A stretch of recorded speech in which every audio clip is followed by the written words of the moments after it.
Hey, what's going on? Welcome to Indie Corner.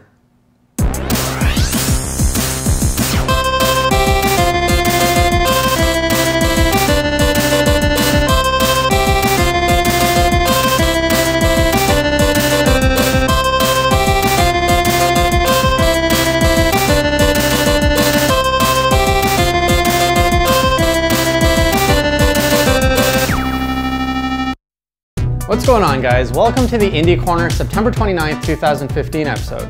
On this show, we like to update you on all your Nintendo indie news, what came out in the eShop, what's coming out on the horizon, what's out on Kickstarter right now, everything you need to know. Oh, we also have reviews at the end of what our Nintendo enthusiast writers thought of indie games.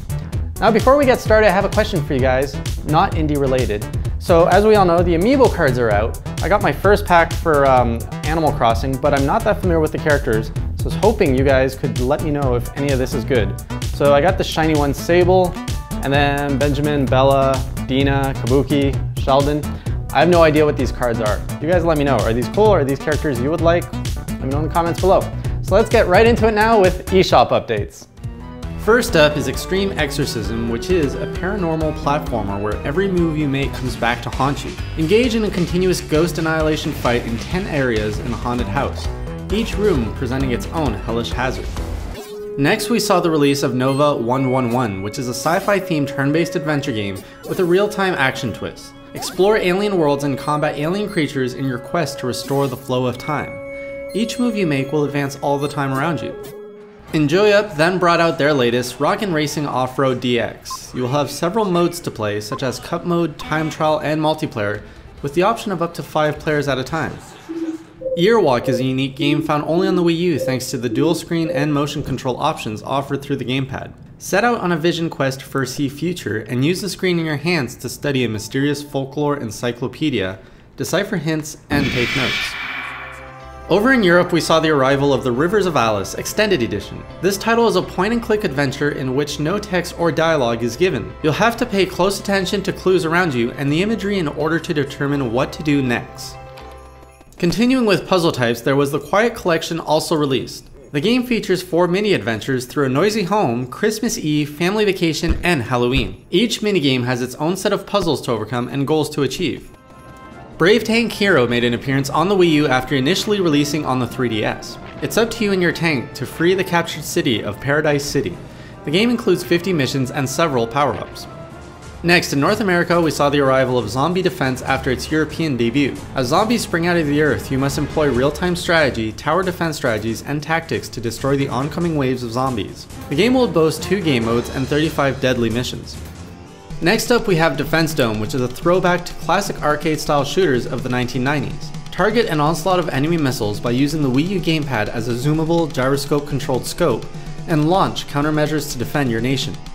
After mentioning Starwall on my very first Indie Corner series, the title finally released in all its narwhal sword fighting glory. While a simple game, you will still find 90 plus costumes, 25 plus arenas, and 5 game modes including 32 single player challenges and a ton of fun multiplayer action. Dropping the beat, we then saw the arrival of Beat Buddy. Keeping true to its name, each level's environment moves to the beat of the soundtrack. As Beat Buddy, you need to interact with its environment to solve puzzles and move forward on an adventure to save your companions. Another retro-style platformer arrives on the North American US eShop titled Job the Leprechaun. The game has you running and jumping through 35 levels with the help of an elf and a cow trying to save your friend Airy. Personally, I'm really looking forward to Arrive. That trailer, every trailer they release just keeps looking better and better. Alright, so now let's go out to new projects. These are new projects that have not been covered on this show before. They're new discoveries in the last 2 weeks. So here they are, first look for you guys.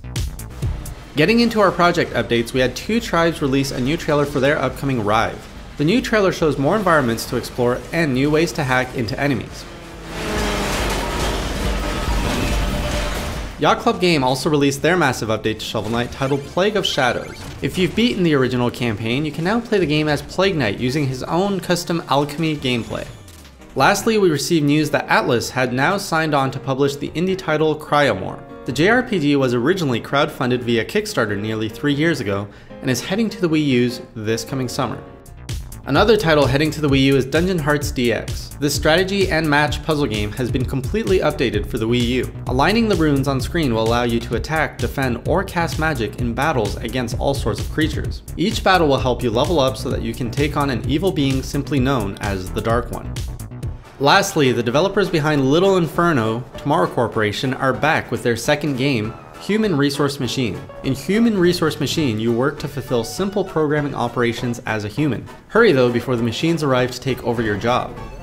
Now we go on to our Kickstarter section. These are projects that the Nintendo enthusiasts have found that are looking for funding and that are currently ongoing. So if any of these interest you, do check out their Kickstarter page and support them.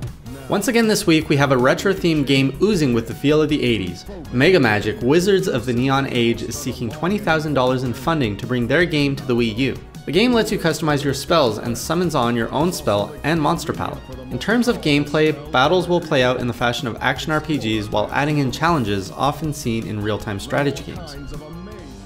We've also got Prismic Studios, which is seeking $30,000 to fund Gnomes vs. Fairies. The game is a 3D sword-slashing fantasy adventure platformer for the Wii U. Take control of a garden gnome as you journey to save your brothers and face off against the Fairy King and his 5 evil daughters. Now for one of my favorite parts of the shows, our Nintendo Enthusiast reviews. This part we cover very briefly what our Nintendo Enthusiast writers thought of Nindie games. Starting our reviews, Sean Long took on Year Walk for the Wii U and gave it an OK score of 6.5 out of 10. He thought the game made excellent use of the gamepad and had good horror elements but was too short and restricted your movements. Receiving a similar score of 6.5 was The Quiet Collection for the Wii U, reviewed by Eric. The game features clever puzzles, good humor, and simple controls. However, the game lacked an inventory system or save features and had far too much backtracking. Eric was also reviewing Kung Fu Fight, which received a 6 out of 10. The game didn't have much going for it, good or bad. While it had some good humor, there wasn't much else to take away from the game. This barrage of reviews, Eric also took on Crab Cake's Rescue and gave it an abysmal 1.5 out of 10. The game failed with slow load times, a terrible tutorial, poor interface, poor audio, clunky controls, no replay value, and a high price tag. Lastly, Eric took on Extreme Exorcism, which was well received with an 8 out of 10. He felt the game was a complete package with solid controls, good amount of content, a great soundtrack, and great local multiplayer. Now you're all up to date on all your Nintendo indie news. Now before we do wrap this up, I just want to remind you we do have an Indie Corner shop, which features a bunch of t-shirts for Nintendo enthusiasts, Indie Corner, as well as indie games. Currently we have our Milo in there and a Zeo Drifter shirt, which you can check out over at chopshopgoods.com. And the best part about this shop is all the profits go straight to the indie developers, so you're directly helping them make more games that you like. Also, you guys get to choose what shirts go into the store. So let me know, what games would you guys want a shirt for?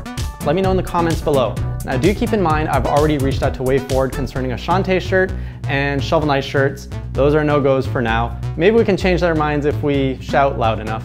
But aside from those two titles, what other games would you want on t-shirts to wear for yourselves? Do let me know.